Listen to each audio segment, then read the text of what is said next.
बिस्मिल्लाहिर्रहमानिर्रहीम। अस्सलामुअलैकुम। Live doctor Shahid Masood के साथ मैं हूं सुमेरा सलीम। नाज़रीन, आज़ाद कश्मीर की सियासत में एक नया मोड़ आया है, जहां पीपल्स पार्टी ने हुकूमत साजी का ऐलान कर दिया और इसके जवाब में वज़ीर आज़म शहबाज शरीफ साहब ने मुस्लिम लीग नून की जानिब से मुज़ाकरात के लिए एक आला सतही कमेटी तश्कील दे दी है, जबकि दूसरी जानिब पाकिस्तान अपनी सरहदों की हिफाजत और दाखिली अमन को यकीनी बनाने के लिए पुरअज़म है। इसी हवाले से खैबर पख्तूनख्वा के मुख्तलिफ इलाकों में सिक्योरिटी फोर्सेज ने दहशतगर्दों के खिलाफ मुख्तलिफ कार्रवाइयाँ की, जिसमें 25 खवारिज को जहन्नम वासिल किया और 5 जवान शहीद भी हो गए। इसके अलावा भी दीगर मौज़ूआत पर आज हम गुफ्तगू करेंगे। स्टूडियो में हमारे साथ मौजूद है डॉक्टर शाहिद मसूद। अस्सलाम वालेकुम डॉक्टर साहब। जी आपको डॉक्टर साहब, आज़ाद कश्मीर में हुकूमत साजी के लिए सदर आसिफ अली जरदारी साहब का वज़ीर आज़म शहबाज शरीफ साहब से टेलीफोनिक रब्ता हुआ है, कमेटी भी तश्कील दी गई है। जो भी हिकमत अमली होती है, इसके सियासी मुज़म्मिरात क्या होंगे? अभी तो आज़ाद कश्मीर के इलेक्शंस हैं जी, और उसमें पाकिस्तान पीपल्स पार्टी की गालिबन हुकूमत वहाँ बनने जा रही है। नंबर वगैरह उनके पूरे हैं। ये इंटरनल पॉलिटिक्स है मुल्क की, और कोई बड़ा जो आप कहें कि इससे कोई जियो स्ट्रेटेजिक या मजमूई तौर पे इन सारी पॉलिटिकल एक्टिविटी से कोई फ़र्क नहीं पड़ रहा। पाकिस्तान में ऐसा इस वक्त कुछ भी नहीं हो रहा दाखिली फ्रंट पे, सियासी फ्रंट पे जिसका कोई असर पड़ रहा हो।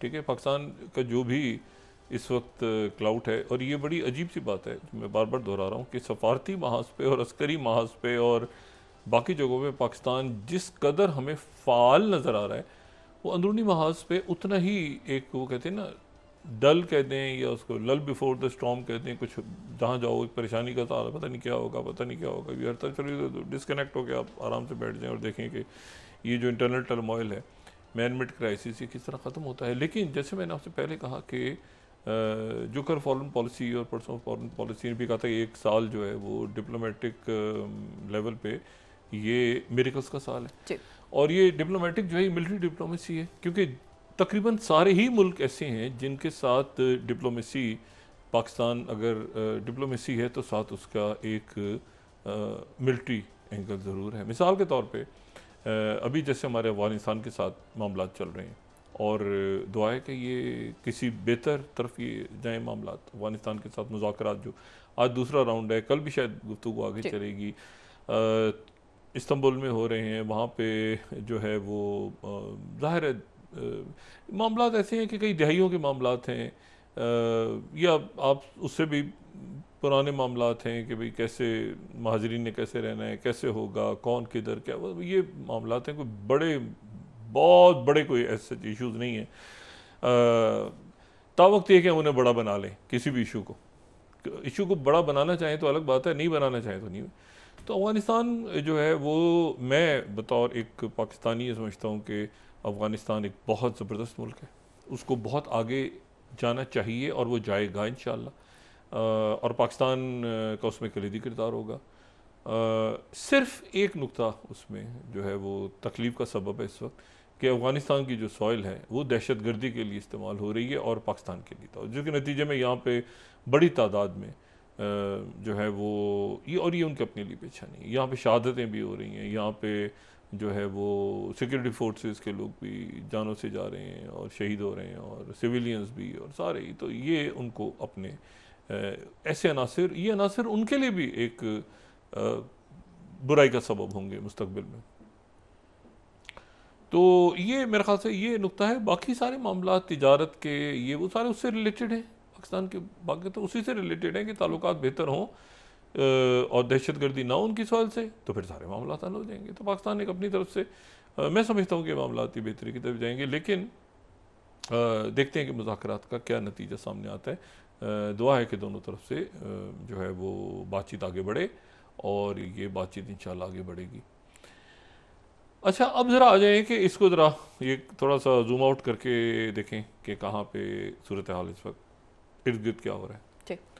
प्रेसिडेंट ट्रम्प जो है वो पहुँच गए मलेशिया, सही, और मलेशिया पहुँचने से पहले उनका मुख्तसर क़याम हुआ कतर, और कतर में जब फीलिंग हो रही थी तो उसमें मुख्तसर से उनकी मुलाकात वहाँ पे फिर अमीर कतर और वज़ीर आज़म कतर से भी हुई, और फिर उसके बाद वो पहुँच गए मलेशिया, कोलालमपुर। अच्छा, कोलालमपुर में हवाई अड्डे पे कई मिनट उन्होंने, काफ़ी देर तो हवाई अड्डे पे ही गुजारे उन्होंने, और वहाँ में उन्होंने डांस किया क्योंकि हवाई अड्डे पे जो है वो मलेशिया के परचम के साथ और अमेरिकन परचम के साथ उनका इस्तकबाल हुआ, और रवायती जब रक्स हो रहा था तो प्रेसिडेंट ट्रंप भी उसमें खूब जनाब उन्होंने एयरपोर्ट पे जो उनका इस्तकबाल था उसको उन्होंने इंजॉय किया। और वहाँ पर वो जो है वो सदर अनवर इब्राहिम भी वहाँ पे मौजूद थे एयरपोर्ट पे, और बड़ा उनका मतलब है कि वो मैं देख रहा था मनाजिर लाइव, तो उसमें वो प्रेसिडेंट ट्रम्प ने बड़ा बहुत इंजॉय किया, वो डांस करने लगे उसको काफ़ी देर उन्होंने जो है वो जो है ना वो उन्होंने जो है वो मतलब वो मलेशिया अच्छा वो भी लोग भी रुक गए, उन्होंने भी बड़ा एंजॉय किया। प्रेसिडेंट ट्रंप तो पूरे मतलब मैं कही ये निकलेंगे आगे, लेकिन प्रेसिडेंट ट्रंप उसमें मतलब वो भूल गए कि मैं यहाँ किस काम के लिए आया हूँ। वो उनके साथ ही वो डांस में जो है ना कई मिनट वहाँ हो गए उन्होंने लगाए। उसके बाद जो है वो उन्होंने बड़ा एंजॉय किया। उसके बाद वो उनकी जो गाड़ी है द बीस्ट लिमोजिन, उसमें वो अनवर इब्राहिम को बिठा के और उसके उनके साथ जो मलेशिया के सरबरा उनको उनके साथ फिर वो सीधा उस तकरीब में पहुँचे जिस तकरीब में थाईलैंड और कंबोडिया के दरमियान जो है वो पीस का जो अमन मुआहिदा कहें या जो भी उसका नाम दें, उसमें वो उसके दस्तखत होने थे। तो वहाँ पर प्रेसिडेंट ट्रंप पहुँचे और प्रेसिडेंट ट्रंप ने वहाँ पर दस्तखत उनके सामने दस्तखत हुए उस मुआहदे पे। पहले अनवर इब्राहिम है उन्होंने खिताब किया, उसके बाद जो है वो प्रेसिडेंट ट्रंप ने भी खिताब किया, उसके बाद जो कंबोडिया के प्रेसिडेंट वहाँ पे आए हुए थे उन्होंने खिताब किया, और फिर उसके बाद जो है वो वहाँ पर जो है वो थाईलैंड के प्राइम मिनिस्टर ने भी खिताब किया, और प्रेसिडेंट ट्रंप जो हैं वो उन्होंने उसके बाद जो है वो वहाँ पे ये पीस एग्रीमेंट साइन हुआ। और ये कंबोडिया और थाईलैंड जो है 817 किलोमीटर तवील इसका बॉर्डर है। पहले हम इसको डिस्कस कर चुके हैं लेकिन ज़रा इसको दोबारा ताज़ा कर लेते हैं। 817 किलोमीटर इनका बॉर्डर है दोनों का, ठीक है। दोनों आसियान के रुकन हैं और आसियान के रुकन हैं, और इसमें इशू जो है वो ये है कि ये जो फ्रेंच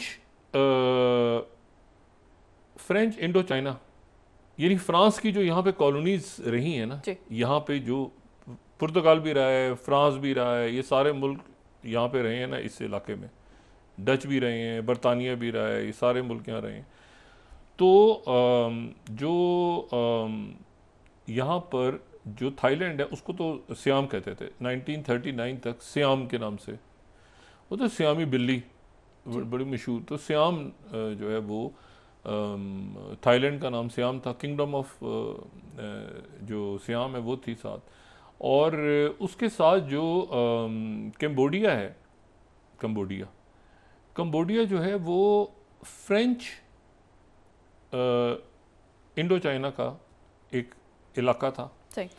अच्छा, और इसमें जो यहाँ जो इशू है वो ये हुआ कि फ्रेंच इंडो चाइना का इशू था, तो कोई 1907 में यहाँ से जो है वो इनका कोई एग्रीमेंट हुआ आपस में सियाम का, और जो सियाम और कंबोडिया का उस वक्त, ठीक है ना, फ्रांस और यानी उस वक्त किंगडम ऑफ सियाम मौजूद थी थाईलैंड की जगह, तो उनके दरमियान जो है वो मुआहिदा दस्तखत हुआ और उसके बाद फिर एग्रीमेंट्स भी हो गए। लेकिन ये है कि प्रीना विहार जो है हिंदू मंदिर हैं एक जगह पर जहाँ पर आबादी कम है, लोग कम रहते हैं, लेकिन वो एक तनाज़े का सबब है कंबोडिया और थाईलैंड के दरमियान, ठीक है। अब ये जो प्रीनत विनार टेम्पल, अच्छा ये प्रीनत विनार टेम्पल जो है ये बिल्कुल अगर हम इसको यहाँ पर अगर हम इसमें इनके किसी भी मैप में हम देखें, अगर हम 8th को देखें ना, तो हमें 8th से तो हमें ये फ्रेंच इंडो चाइना नज़र आता है ना। 8th मैप अगर हम देख सकें तो हमें नज़र आएगा कि फ़्रांस यहाँ पे बहुत था, बहुत फ्रांस था इस इलाके में, ठीक है ना। यहाँ पे लाओस हमें फ्रांस नज़र आ रहा है, हमें यहाँ पे अगर आप देखें तो कैम्बोडिया नज़र आ रहा है, ये सारे मुल्क अच्छा खासा बड़ा फ्रेंच इंडो चाइना जो है ये काफ़ी बड़ा था, यहाँ पे काफ़ी इलाका था जो फ्रांस के अंडर था। अच्छा, और तो इसमें जो है ये अब तो इसीलिए फ्रांस ने फिर मुआहदा थाईलैंड के साथ किया। थाईलैंड उस वक्त जो है वो सियाम था, मुआहदा हो गया लेकिन उसमें वो जगह रह गई, वो जिस जगह का मैं आपसे तस्करा कर रहा हूँ, और वो जो मंदिर तो वो बहरहाल एक इनका डिस्प्यूट चलता रहा और उसके नतीजे में फिर जंगें भी हुई। फिर प्रॉपर 2008 के बाद प्रॉपर जंग हुई, कई साल तक खूनी जंग हुई, प्रॉपर बॉर्डर डिस्प्यूट इनका बड़ा ख़तरनाक। और इस साल मई में फिर वो 5 रोज़ के लिए मज़ीद उसमें 43 जाने चली गई, कई हज़ार लोग बेघर हुए।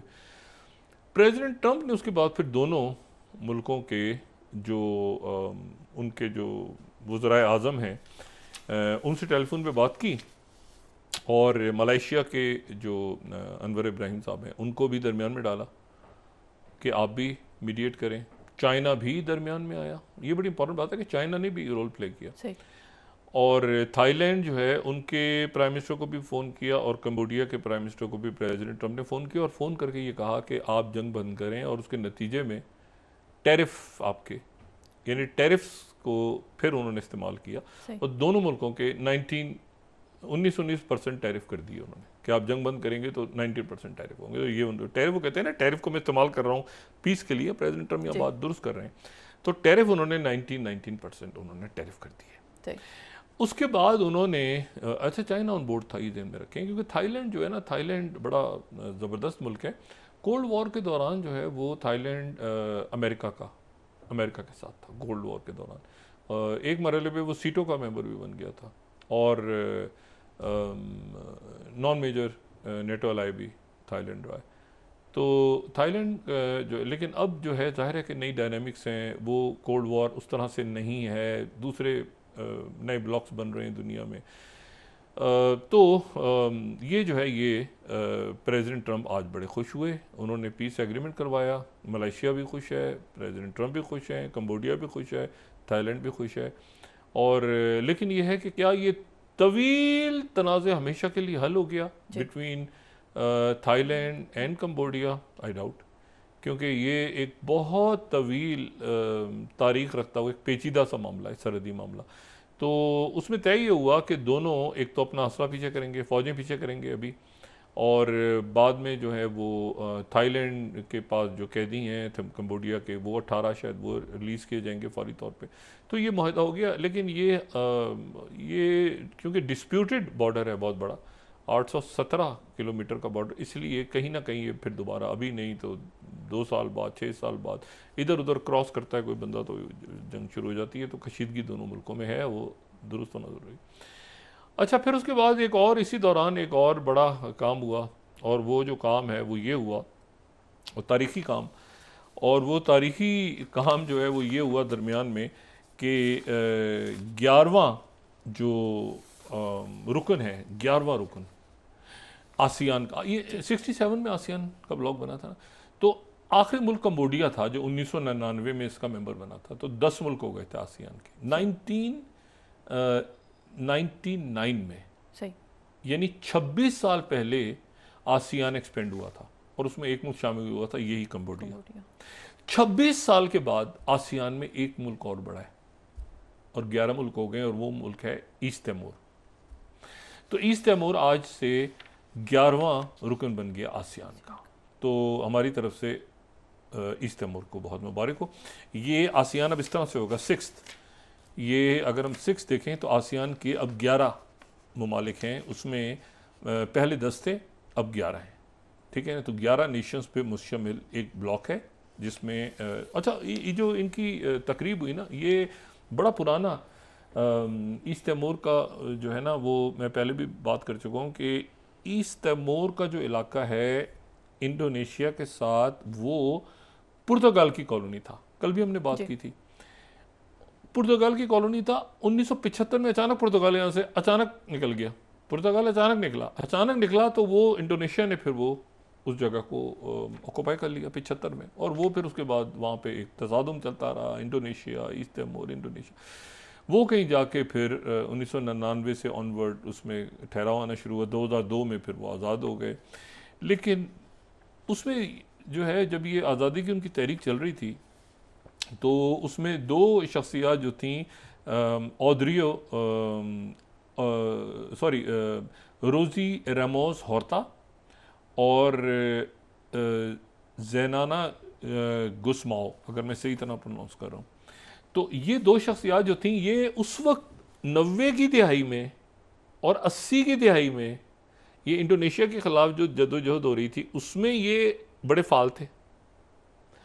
तो ये दोनों अब अपनी ज़िंदगी के, आप समझें कि ये कोई 80s के करीब, लेट 70s 80s, ये बड़ी इन्होंने ज़िंदगियाँ गुजार ली हैं। इनमें से एक ईस्ट तिमोर का सदर है और एक वज़ीर आज़म है। एक शख्सियत वज़ीर आज़म है, एक सदर है, और अभी वज़ीर आज़म है जो वो पहले, सबसे पहले सदर थे ईस्ट तिमोर के 2002 में जब आज़ाद हुआ है। लेकिन ये वो लोग हैं जो उस वक्त इंडोनेशिया, और लेकिन आज जो जब तकरीब हुई तो सारे आसियान के मुल्क वहाँ पे मौजूद थे, सारे मुल्क। और जिस मुल्क की तरफ से ऐलान हुआ, जिन्होंने ऐलान किया ख़ास तौर पे आके, तो वो जो हैं वो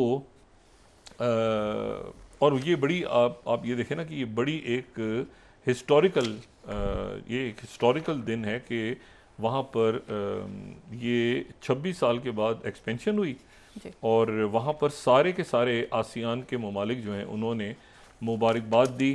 उन्होंने जो है वो वहाँ पर बड़ा खुशामदीद कहा नए मेंबर को। लेकिन सबसे जो ज़बरदस्त तकरीर थी और सबसे ज़्यादा जो इनको खुशामदीद जिस मुल्क ने कहा और ऐलान भी किया और इनको बड़ा ज़बरदस्त हुआ, वो इंडोनेशिया था। ठीक है ना। तो इंडोनेशिया के जो रहनुमा हैं, उन्होंने प्रभाव, वो वैसे भी आजकल बड़ा, आपको पता है ना, इंडोनेशिया ये शर्म शेख के हवाले से और बाकी हवालों से 20,000 फ़ौज भेजनी है, तो वो इंडोनेशिया बड़ा हमारा बरादर मुल्क है, ज़बरदस्त मुल्क है। तो उनके जो वज़ीर आज़म थे, उन्होंने वहाँ पर ये पूरी स्पीच की और ये बड़ा एक यादगार लम्हा था जब वहाँ पे ईस्ट तिमोर एक हिस्सा बना। इंडोनेशिया ने मुबारकबाद दी। अच्छा, ये खातून के दरमियान में नज़र आ रही हैं, अगर वो तस्वीर दोबारा हम दिखाएं तो खातून नज़र आ रही है ना हमें जी, ठीक है ना। ये जो खातून है ये जापान की वज़ीर आज़म में पहुँची हुई हैं, आसियान, ठीक है ना। ये ज़हन में रखें, मेहमानों में जापान की वज़ीर आज़म भी हैं, जिन्होंने 2 दिन बाद ट्रंप को खुशामदीद कहना है टोक्यो में, वो जापान भी तो जा रहे हैं ना, लेकिन वो भी आसियान में पहुँची हुई हैं और जहाज़ से उन्होंने आसियान में तो नहीं मिल रही वो प्रेसिडेंट ट्रंप से यहाँ पे मलेशिया में, लेकिन वो जापान में इंतज़ार कर रही हैं ना। तो टेलीफोन पे दोनों की वो एयरफोर्स 1 से उन्होंने बात की कि अच्छा जी हम जापान ठीक ठाक आपकी तरफ आ रहे हैं, डिफेंस टाइज बढ़ेंगे। तो ये ग्लोबल सतह पे ये पहली दफ़ा जो जापान की प्राइम मिनिस्टर हैं, इनको भी त्यारची जो हैं, इनको भी देखा गया और इन्होंने स्पीच भी की और आसियान के मुल्कों ने इनको वेलकम किया और बड़े ज़बरदस्त अंदाज में। इनके पास एक बड़ा इंपॉर्टेंट रेफरेंस है और वो है एबे, पुराने जो जापान के जो ट्रंप के दोस्त थे जिनको कत्ल हो गया था और जो गोल्फ खेलते थे उनके साथ। तो प्रेसिडेंट ट्रंप जो है उनके साथ इनकी मंगल को मुलाकात है। तो इतवार का दिन प्रेसिडेंट ट्रंप ने ज़बरदस्त अंदाज में गुजारा कुआलालंपुर में और डांस भी किया और उसके बाद उन्होंने ये तकरीब से भी खिताब किया, थाईलैंड और इनके दरमियान दोस्ती भी करवा दी।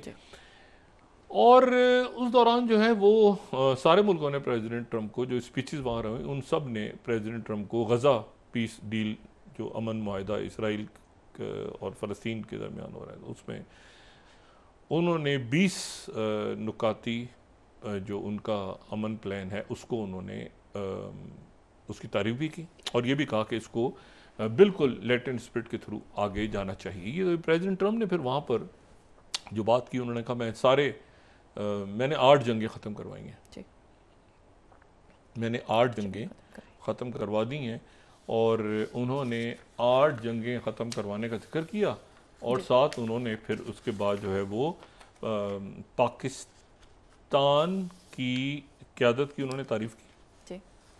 उन्होंने शहबाज शरीफ साहब की तारीफ़ की, आसिम मुनीर साहब की तारीफ़ की। उन्होंने कहा पाकिस्तान, और ये मैं सुन रहा हूँ कि मसला चल रहा है पाकिस्तान और अफगानिस्तान का, तो पाकिस्तान की क़यादत बड़ी ज़बरदस्त है, तो ये मसला तो मैं बहुत ही ऐसे झटपट हल करा दूँगा। और उन्होंने कहा ये जो है ये मैं तुलु न्यूज़ कोट कर रहा हूँ, 26 स्लाइड अगर हम दिखा सके। Trump says he will soon resolve Pakistan Afghanistan tensions, और गल्फ न्यूज़ भी इसको कह रहा है 25। ट्रम्प के Pakistan leaders are great people vows to solve Afghan Pakistan crisis very quickly. मुझे कहेंगे तो मैं बहुत जल्दी करा लूँगा। और फिर इसको एसोसिएटेड प्रेस ने भी कोट किया 24। ट्रम्प सेज कि he will solve Afghanistan Pakistan crisis very quickly as peace talks enter second day. वहाँ पे मामला चल रहे हैं। उम्मीद करते हैं कि पाकिस्तान अफगानिस्तान के मामला खुद ही तय हो जाएंगे। मतलब प्रेसिडेंट ट्रम्प ने आके क्या करना है दरमियान में, आना चाहें तो आ जाएं, लेकिन ये है कि वो वैसे ही हम दोनों मुल्कों के ताल्लुकात वैसे ही ठीक होने चाहिए। तो बहरहाल ये है कि ये अब उन्होंने ये भी दरमियान में बात हुई। फिर उन्होंने ये भी कहा कि इंडिया जो है वो मुकम्मल तौर पे अपना ऑयल लेना बंद कर देगा अगले कुछ अर्से में रशिया से। और उन्होंने जो है वो साथ ये भी कहा, अच्छा जब ये बात हो रही थी ना ये सारा, तो इसी दौरान जो इनके दोनों तरफ के डेलीगेशन हैं ना, जो बेसेंट हैं, स्कॉट बेसेंट, और जो कि उनके ट्रेजरी सेक्रेटरी हैं, और करीर जो कि उनके नुमाइंदा खसूसी हैं ट्रेड के, वो भी अमेरिका के मौजूद थे वहीं पर। और उसके साथ ही लिफिंग जो कि उनके वाइस प्रीमियर हैं चाइना के, वो भी मौजूद थे। और उसके साथ ही उनके जो टॉप ट्रेड नेगोशिएटर हैं ली चिंगैंग, वो भी पहुंच गए थे मलेशिया कोलालमपुर। तो इसी दौरान ये हुआ कि उनके मुज़ाकरात कामयाब हो गए, यानी एक ट्रेड डील भी हो गई अमेरिका और चाइना के दरमियान। अमेरिका और चाइना के दरमियान एक ट्रेड डील भी हो गई, यानी वो शी जिनपिंग की जो मुलाकात होनी है प्रेसिडेंट ट्रम्प से, उसकी तैयारियों के तौर पे पहले माहौल खुशगवार हो गया। खुशगवार माहौल हो गया। वो जो था ना उधर से कि वो प्रेसिडेंट ट्रम्प कह रहे हैं कि वो जो ट्वीट किया था उन्होंने कि मेरे खिलाफ तुम साजिश कर रहे हो, तुम्हें मुबारक हो, तुम्हें ये, वो जो सारा बड़ी टेंशन और रेयर अर्थ के ऊपर उन्होंने काबू पाया हुआ था और ये सारा। तो प्रेसिडेंट ट्रम्प के आज इनकी ट्रेड डील हो गई। और ये जो है ये NBC को फिर इंटरव्यू दिया स्कॉट ब्रेसन ने, वो इंटरव्यू भी बड़ा सुनने वाला है। उन्होंने बड़ी ज़बरदस्त उसमें बात की और उसमें उन्होंने ये कहा कि अगर मैं खाली NBC को कोट करूं तो उन्होंने कहा कि वर्ड 100% टैरिफ्स होंगे 16th। और साथ ही उन्होंने कहा कि US China reach framework deal on rare earth also, ठीक है ना। और ये एक माहौल बन गया वहाँ का, और ये माहौल हमारा तैयार हो गया है वहाँ उनसे मिलने से पहले। साउथ चाइना मॉर्निंग पोस्ट को इस तरह बता रहा है 15 China US agree on framework deal in Malaysia paving way for Xi Jinping की जो मुलाकात होने जा रही है प्रेसिडेंट ट्रम्प के साथ, तो उसका एक माहौल जो है वो उससे पहले बन गया। और ये एक बड़ी ज़बरदस्त बात हुई कि 2 दिन बाद ही तो मुलाकात होनी है, तो उससे पहले जो है एक माहौल पूरा बन गया। अच्छा, इसमें एक बात इंटरेस्टिंग है, 4 मुल्कों के साथ ट्रेड एग्रीमेंट्स हुए हैं वहाँ पे। एक मलेशिया के साथ हुआ है, एक उनका वियतनाम के साथ हुआ है, ये अभी प्रेसिडेंट ट्रम्प का मलेशिया के अंदर आसियान में, एक मलेशिया के साथ हुआ है, थाईलैंड के साथ हुआ है, कंबोडिया के साथ हुआ है और वियतनाम के साथ हुआ है। तो उसमें से 3 मुल्कों के साथ जो ट्रेड डील हुई है ना, उसमें रेयर अर्थ मिनरल्स पे भी हो गई ये बात उनकी, यानी कंबोडिया अमेरिका के साथ रेयर अर्थ मिनरल्स पे बात करेगा, ठीक है, अमेरिकन कंपनीज के साथ। चाइना को इस पर कोई इतराज़ नहीं है, ठीक है। अच्छा, और मैं आपको सिर्फ व्हाइट हाउस का एलामिया दिखा रहा हूँ जो मलेशिया के साथ डील हुई है। मलेशिया के साथ तो किसी किस्म का चाइना को कोई इतराज़ नहीं है इस पर। ये 19th joint statement on United states and Malaysia agreement on reciprocal trade 19th का अगर एक पार्ट देखें ना, ये आज इनकी जो ट्रेड डील हुई है मलेशिया में, मलेशिया ने कमिट किया है टू रिफ्रेन फ्रॉम बैनिंग और imposing quotas on export to United States a critical mineral, ठीक है। और कमिटेड हैं वो रेयर अर्थ और क्रिटिकल मिनरल सेक्टर्स पे पार्टनरशिप करेंगे US कंपनीज के साथ। और ये उनको ऑपरेटिंग लाइसेंसेस भी देंगे, create certainty for businesses to increase production capacity. Malaysia has committed to ensure no restrictions are imposed on sale of US companies. मलेशिया ने 3 मुल्कों ने, आसियान के 3 मुल्कों ने डील की, ये ध्यान में रखें। कंबोडिया का माहदा भी ऐसे ही है, मलेशिया का तो मैं दिखा दिया मेज़बान मुल्क है, और थाईलैंड, कंबोडिया, और उसके साथ आप चले जाएं थाईलैंड, कंबोडिया और मलेशिया, इन 3 मुल्कों के साथ रेयर अर्थ मिनरल्स पे अमेरिकन कंपनीज के साथ माहिदा हो गया और चाइना को कोई इतराज़ नहीं है इस पर। ठीक है, अच्छा, तो ये जो है ना, ये अब एक इंटरेस्टिंग डेवलपमेंट है कि इसके ऊपर चाइना को एतराज़ नहीं है रेयर अर्थ मिनरल्स के ऊपर, और इसमें जो है वो ये जो मामलात हैं ये ज़रा बेहतरी की तरफ जा रहे हैं, और रेयर अर्थ मिनरल्स पे चाइना ने भी कोई इतराज़ नहीं किया और मामलात वो ठीक हो गए हैं। दूसरी एक मुलाकात प्रेसिडेंट ट्रंप की बड़ी इंपॉर्टेंट आज हुई है, वो भी मलेशिया में हुई है। ठीक है ना, बाकी तो कंबोडिया के सारी मुलाकातें, एक मुलाकात तो इंपॉर्टेंट हुई है, और वो हुई है ब्राज़ील के सदर लुला दा सिल्वा के साथ। अच्छा, कौन सा ब्राज़ील? वो ब्राज़ील जिसे 50% टैरिफ लगा दिए थे, और क्यों लगाए थे? इसलिए कि वो साबिक सदर को उठा के जेल में डाल दिया था, जेयर बोल्सोनारो को, उसको उठा के जेल में डाल दिया था, और प्रेसिडेंट ट्रंप का वो दोस्त था, और प्रेसिडेंट ट्रंप ने कहा था इसको आज़ाद कर दो। वो 27 साल जेल हो गई थी, 27 साल जेल हुई थी। प्रेसिडेंट ट्रंप ने कहा था कि मैं तो टैरिफ लगा। अब लुला दा सिल्वा के साथ उनकी मुलाकात इसलिए इंपॉर्टेंट है कि लुला दा सिल्वा, अगर हम देखें, एक तो ब्रिक्स का बी, दूसरा ये है कि साउथ अमेरिका जहाँ पर वेनेजुएला के खिलाफ जंगी जहाज उतरे हैं, तो लुला दा सिल्वा की जो मुलाकात हुई है आज प्रेसिडेंट ट्रंप से, उसकी डिटेल्स पे बात करते हैं बाद में। ये मुलाकात बड़ी इंपॉर्टेंट हुई है लुला दा सिल्वा और प्रेसिडेंट, क्योंकि लुला दा सिल्वा जो है वो पिछले, अच्छा अमेरिका ये ध्यान में रखेंगे, जो अमेरिका अभी तो खटपट चल रही है ना ब्राज़ील के साथ, लेकिन ब्राज़ील और अमेरिका की दोस्ती बड़ी ज़बरदस्त है। मतलब ब्राज़ील कोई बिल्कुल, आप समझें कि है तो ब्रिक्स का मेंबर बी, लेकिन ब्राज़ील कोई बहुत ज़्यादा कोई, यानी ब्राज़ील को अमेरिका अफोर्ड नहीं कर सकता कि ब्राज़ील हाथ से निकल जाए। ठीक है ना, ब्राज़ील को अफोर्ड नहीं कर सकता। हाँ बिल्कुल, सवाल ही पैदा नहीं होता। तो ब्राज़ील को अमेरिका ने टैरिफ वैरिफ लगा के तो रखना अपनी साइड पे। ब्राज़ील अगर जाता है तो ब्राज़ील की इस वक्त पोजीशन ये है कि वो थोड़ा सा, उनका निकोलस मदोरो से तनाव भी हुआ, फिर दोस्ती भी हो गई, फिर तनाव भी हो गया, लेकिन कुछ दिन पहले लुला दा सिल्वा ने कहा कि यहाँ कैरिबियन की तरफ और इस तरफ अगर अमेरिकन आते हैं तो जहन में रखें कि पूरा लैटिन अमेरिका और साउथ अमेरिका इकट्ठा हो जाएगा। तो वो उनसे मुलाकात, वो भी बड़ी इंपॉर्टेंट है। उसमें क्या होगा उसे बाद में बात करते हैं। जापान जाना है, शी जिनपिंग से मुलाकात का माहौल बन रहा है सारा अच्छा। एक मुल्क दुनिया के नक्शे से तहलील होता नजर आ रहा है जी, और उसका नाम है इसराइल। वो मुल्क गायब हो रहा है कहीं। मैं आपको बताऊं, वो नेतन्याहू का इशू नहीं है, वो मुल्क ही कहीं ग्रेटर छोड़ दें, वो मुल्क ही कहीं तहलील होता नजर आ रहा है। मैंने कल भी बात की थी ना कि वो एग्जिस्ट, वो कहीं है नहीं जी, वो मुल्क ही कहीं गायब हो रहा है। सही, ब्रेक के बाद चर्चा करते हैं। उसमें लगता है उसे कई मुल्कों ने कब्जा कर लिया, आके दूसरे मुल्क बहुत सारे आके उन्होंने कब्जा कर लिया इसराइल के ऊपर। जी जी, नाज़रीन वापस आते हैं एक छोटे से ब्रेक के बाद।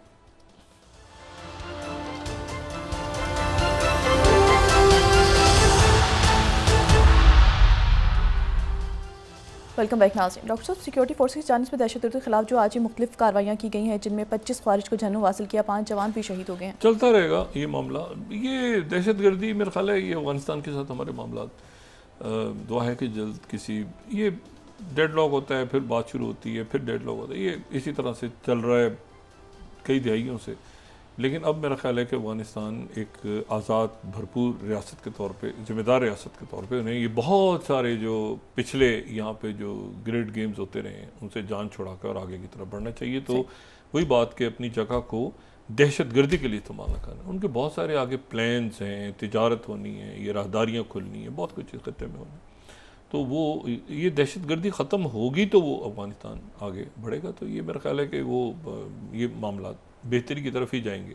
दुनिया इस वक्त जंगों के माहौल में नहीं है। ये प्रेसिडेंट लुला के साथ भी जो मुलाकात हुई है, इसकी बड़ी इंपॉर्टेंस है। इसकी इंपॉर्टेंस इसलिए ये है कि प्रेसिडेंट लुला जो है गालिबन ये बात करने जा रहे हैं कि मैं वेनेजुएला के साथ आपकी जो भी शिकायतें हैं, मदुरो के साथ, निकोलस मदुरो के साथ, उन्हें ख़त्म करवा रहा हूँ। तो ये प्रेसिडेंट ट्रंप वरना क्यों मिलेंगे इस वक्त, मुझे बताएं ना। इतने सारे रहनुमाओं को छोड़ के वो प्रेसिडेंट लुला से मिल रहे हैं ब्राज़ील के। तो वो प्रेसिडेंट ट्रंप भी मेरा ख्याल है कि क्योंकि उनकी तरफ से एक बात हुई थी कि आप ये अगर कैरिबियन की तरफ और इस तरफ जंगी बेड़े भेजते हैं तो फिर सारे मुल्क अपने इख्तलाफात ख़त्म करके एक हो जाएंगे। दोस्तों देखते हैं, अभी देखते हैं कि ये क्या होता है वेनेजुएला का मामला और कोलंबिया का, और वहाँ सारी जो टेंशन चल रही है, और इस दौरान ब्राज़ील के प्रेसिडेंट का मिला।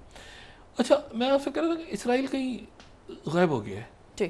तो गायब से मुराद ये है कि वो है भी नहीं भी है, और वो उसके जो बेशुमार मुल्कों की फ़ौजें वहाँ पर उनके उतर रही हैं। ये जो सेंटर बना है उनका जो कमांड सेंटर बना है, जिसको अमेरिकन ने टेक ओवर कर लिया है और अमेरिकन ही उसको देख रहे हैं सेंटर, तो वो उनकी अपनी इंडिपेंडेंस तो ख़त्म हो गई है। अब वो उन्होंने लिबनान के साथ कैसे ताल्लुकात रखने हैं, मिस्र के साथ कैसे रखने हैं, तो ये फैसला इसराइल तो नहीं करेगा ना। तुर्की के साथ कैसे रखने हैं, क्या क्या होगा, फ़लस्तीन की रियासत के साथ कैसे करने, इवन हमास के साथ कैसे होंगे, ये भी वो तय नहीं कर सकते। तो इसराइल बतौर एक आज़ाद रियासत के वो ख़त्म, वसाल स्टेट, वो तो भी चीख रहे थे ना पहले दिन, वसाल स्टेट नहीं है, हम ये नहीं है, वो नहीं है। तो आज वो इस कदर मामलात उनके हाथ से निकल चुके हैं और नेतन्याहू इतना बेबस हो चुका है कि नेतन्याहू को ये बाकायदा आज कहना पड़ा, ये मैं इसराइल न्यूज़ कोट कर रहा हूँ, बल्कि इसराइल न्यूज़ मैं कोट कर रहा हूँ 22 कि नेतन्याहू को कहना पड़ा कि Israel controls its own security not the US, हम अपनी खुद हिफाजत कर रहे हैं, अमेरिका नहीं कर रहा। ये नहीं अहम कहना, क्योंकि लोग ये कह रहे हैं ना कि आप हैं ही कोई, वो अमेरिकन आ रहे हैं सीधा आपके फ़ौज के सरबराह से मिल रहे हैं, आपके वजीरों से मिल रहे हैं, यू आर नोवेयर, आप है ही नहीं वहाँ पे। या तो आप भी कमांड सेंटर में साथ खड़े नजर आए ना, वो उनकी फ़ौज है, वो उनके लोग हैं, वो यहाँ के बैठ गए हैं सारे, वो मॉनिटर, तो आप है ही नहीं कहीं। और बाकी मुल्कों की फ़ौजें भी वहाँ पे इसराइल में आनी शुरू हो गई हैं, उसमें यूरोप के ममालिक भी हैं और बाकी मुल्क भी हैं, और इस्लामी मुल्क भी हैं जिनके इसराइल से ताल्लुकात हैं, वो भी आनी शुरू हो गए हैं। तो सारा तो वो टेक ओवर हो गया, मतलब मुल्क के तौर पे तो वो ख़त्म हो गया ना इस वक्त। तो उन्होंने, और फिर Times of Israel 21 Netanyahu denies कि Washington dictating actions in Gaza, Israel is a sovereign state. अभी इसको याद आया नेतन्याहू कि हम एक आज़ाद मुल्क हैं और हम अपने फैसले खुद करते हैं, और ये और वो ये वो सारा कर। उसके साथ ही एक और बात हुई है, और वो बात ये हुई है कि हमास को अमेरिकन ने इजाज़त दे दी है कि वो बहुत सारी बॉडीज नहीं मिल रही ना, जी जी, जो इसराइल की, जो इनकी यरमालियों की जो हमास के पास थे, वो बॉडीज मिल नहीं रही। हमास के लोग ये कह रहे हैं कि इन्होंने जो येलो लाइन खींच दी है बीच में कि इधर क्रॉस नहीं करना, ये उस मलबे में दबी हुई है जहाँ ये खुद बैठे हुए हैं। ये फौज जहाँ खुद बैठी हुई है, येलो लाइन खींची है ना बीच में, एक येलो लाइन है ना गजा के अंदर, कि इस पहले मरहले में यहाँ पर होंगे, फिर यहाँ तक जाएंगे, फिर तो येलो लाइन की इस तरफ वो लाशें पड़ी हुई हैं। तो इन्होंने अमेरिकन ने, हमास ने अमेरिकन को इन्फॉर्म किया है। अच्छा, इजिप्ट भी अंदर चला गया है बाकायदा, प्रॉपरली इजिप्ट और कई मुल्क इस वक्त अंदर हैं, गजा में हैं वो। अब उनकी तरफ से अमेरिकन को कहा गया, तो अमेरिकन ने कहा अच्छा फिर ऐसा है कि येलो लाइन क्रॉस करके आप इधर आके लाशें निकाल लो, लाशें वापस कर दो। तो हमास के लोग